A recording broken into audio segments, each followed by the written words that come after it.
அதே நேரத்துல பாத்துட்டீங்கன்னா 20ல் இருந்து அந்த 40 வயது காலகட்டம் எவ்வாறு இருக்கும் இப்ப நம்ம சோழி பிரசன்னத்துல பார்க்கலாம்.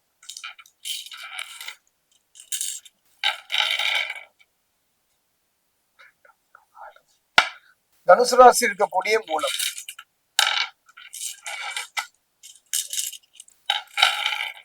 தனுசு ராசியில் இருக்கக்கூடிய பூராடம்,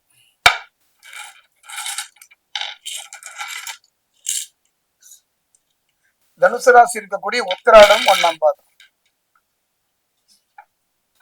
தனுசு ராசி ஆன்மீக நண்பர்களே, அருமையான ஒரு வாழ்க்கைங்க.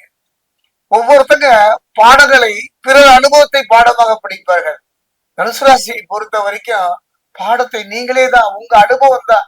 நீங்களே தடுக்கி விடுவீர்கள், நீங்களே தத்தளிப்பீர்கள், நீங்களே போராடுவீர்கள், நீங்கள் பசியை சந்திப்பீர்கள், நண்பனும் பகைவனாவதை உங்க வாழ்க்கையில சந்திப்பீங்க. இந்த காலகட்டத்துல அனுபவ பாடத்தை நீங்களே வகுத்துக் கொள்வீர்கள். ஒரு சுயம்பு மாதிரி வாழக்கூடிய ஒரு காலகட்டம் இந்த காலகட்டம் தனுசு ராசிக்கு. அதே நேரத்தில் தனுசுவை பொறுத்த வரைக்கும் உங்களுடைய பேச்சு திறன், அந்த பேசுகின்ற ஆற்றல், எந்த நிலை வந்தாலும் வந்த நிலை மறவாமல் பேசுகின்ற திறன் மூலமாக வெற்றியை எளிதில் வசப்படுத்துகின்ற ஒரு நிலை இந்த காலகட்டத்துல அமையும். இந்த 20ல் இருந்து இந்த 40 வயது. திருமணத்தை பொறுத்த